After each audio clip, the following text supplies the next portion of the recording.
Hello, welcome to மோன் பெட்டி channel. இன்றைக்கி நாம் பார்க்க போகிற டாப்பிக்கும் the outer and inner being and கான்ஷியஸ்னஸோடு தொடர்ச்சி தான். இதை பற்றி பார்க்குறதுக்கு முன்னாடி ஒரு சின்ன கரெக்ஷன் இருக்குது. நான் போன வீடியோவில் சொல்லியிருந்தேன் இன்னர் பார்ட்ஸ்னால் சைக்கிக் அண்ட் ஸ்பிரிச்சுவல் பார்ட்ஸ் தான். பட் பகவான் குறிப்பிடுறது inner mind, inner vital and inner ஃபிசிக்கலை தான். ஓகே, இப்போ நம்ம டாபிக்குள்ளே போகலாம். இப்போ யோகம் செய்கிறவங்க எல்லாருமே அவங்க நார்மலாகவே இன்னர் கான்ஷியஸ்னஸில் வாழ்ந்துட்டுருப்பாங்க. அதே சமயத்தில் அவங்களோட அவுட்டர் பீயிங்கான மைண்ட், லைஃப் அண்ட் பாடி தன்னோட வேலையை செஞ்சுட்டே இருக்கும். பிரபஞ்ச சக்தியோட ஆற்றல்னால அதுக்கு என்னென்னலாம் தேவையோ அது பாட்டுக்கு அதை செஞ்சிட்ருக்கும். அதாவது இன்னர் லைஃப்பில் வாழ்ந்துட்டுருப்பாங்க, அதே சமயத்தில் அவுட்டர் பீயிங்ஸும் தன்னோட வேலையை செஞ்சிட்ருக்கோம், நார்மலாக செஞ்சுட்டு போகும். இந்த மாதிரி ஒருத்தர் இருந்தாங்கன்னா அவங்க யோகத்தில் மிகப்பெரிய முன்னேற்றத்தை அடைஞ்சிருக்காங்கன்னு நம்ம தெரிஞ்சுக்கலான்னு பகவான் சொல்கிறாரு. இன்னர் பார்ட்ஸுன்றது எந்த மாதிரி வேணால் இருக்கும். அதாவது அது வல்கராகவும் இருக்கலாம், இல்லைன்னா ரொம்ப உயர்ந்தும் இருக்கலாம். நம்ம இக்னரன்ஸோட இன்ஃப்ளூயன்ஸ்னால் வாழ்ந்துட்டு இருந்தோன்னா அது வக்கரமாகவும் இருக்கலாம். அதே மாதிரி நம்ம சைக்கிக் அண்ட் ஹையர் ஃபோர்ஸஸோட இன்ஃப்ளூயன்ஸில் வாழ்ந்தோன்னா அது மிக உயர்ந்தும் இருக்கலாம். அங்கே எல்லா சக்தியும் செயல்படும், அதுக்கு ஒரு பாகுபாடே இல்லை அப்படின்னு சொல்கிறாரு. இந்த அவுட்டர் பீயிங் தான் ஃபிக்ஸ்டாக இருக்கும், ரொம்ப ரிஜிடாக இருக்கும், அதுக்கு குறிப்பிட்ட சுபாவம், குறிப்பிட்ட மூமெண்ட்ஸ் இருக்கும் அப்படின்னு சொல்கிறாரு. இந்த அவுட்டர் கான்ஷியஸ்னஸ்ன்றது பாடினால் லிமிட் செய்யப்பட்டிருக்கு. அதே சமயத்தில் அது மைண்ட் அண்டு புலன்களை சார்ந்து தான் இருக்குது அப்படின்னு சொல்கிறாரு.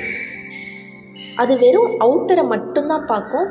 ஒவ்வொரு விஷயத்தையும் அது பார்த்துதுன்னா அதுக்கு பின்னாடி இருக்கிற சாராம்சத்தை அதால் பார்க்க முடியாதுன்னு சொல்கிறாரு. ஆனால் இன்னர் கான்ஷியஸ்னஸ்ன்றது ஒவ்வொரு விஷயத்துக்கு பின்னாடியும் என்னென்ன இருக்குது, எந்தெந்த சக்தி அங்கே செயல்படுது, அதாவது அது பர்சனல் ஃபோர்ஸாகவும் இருக்கலாம், யூனிவர்சல் ஃபோர்ஸாகவும் இருக்கலாம், எதுவாக இருந்தாலும் அதால் தெரிஞ்சுக்க முடியும்னு சொல்கிறாரு. ஏன்னா அது யூனிவர்சல் ஆக்ஷனோட டைரக்ட் டச்சில் இருக்குதுன்னு சொல்கிறாரு. அவுட்டர் கான்ஷியஸ்னஸ் தான் ஆர்டினரி லைஃப்பில் பொதுவாகவே வெளிப்படும்.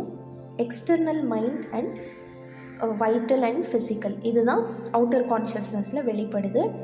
இது அவ்வளவா இன்னர் பீயிங்கோட கனெக்டடாக இல்லை.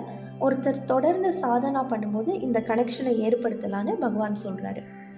நம்மளோட அவுட்டர் பீயிங்ன்றது ஒரு இக்னரண்ட் வேலை ஃபிசிக்கல் யூனிவர்ஸோட கனெக்டடாக இருக்குதுன்னு சொல்கிறாரு. இந்த ஃபிசிக்கல் பீயிங் தான் எக்ஸ்டர்னல் மைண்ட் அண்ட் வைட்டலை டெவலப் பண்ணியிருக்கு. அதே சமயத்தில் நம்மளோட inner mind and vital universal mental and வைட்டலோட டைரக்ட் கான்டாக்டில் இருக்குதுன்னு பகவான் சொல்லியிருக்காரு. ஆனால் இந்த அவுட்டர் பீயிங்ன்றது யூனிவர்சல் அண்ட் காஸ்மிக் ஃபோர்ஸஸோட டைரக்ட் கனெக்ஷனில் இல்லை அப்படின்னு அவர் சொல்லியிருக்காரு. இந்த அவுட்டர் நேச்சர்ன்றது தெளிவில்லாமல் இருக்கும். அது சுகமாக வாழ்ந்துட்டு இருக்கும்போது, அதாவது அதுக்கு எந்த கஷ்டமும் வராத பொழுது அதுக்கு டிவைனோட நினைவே இருக்காதுன்னு சொல்கிறாரு. அதே ஒரு கஷ்டம் வந்துருச்சுன்னா அதுக்கு அந்த தேவை ஏற்பட்டு இறைவனை நினைவுபடுத்தி பார்க்கும்னு சொல்கிறாரு. ஆனால் இன்னர் பீயிங்ன்றது அந்த மாதிரி இல்லை, எப்போவுமே அது டிவைனோட ஒரு கான்டாக்ட்லேயே இருக்கும்னு பகவான் சொல்லியிருக்காரு. தேங்க்யூ.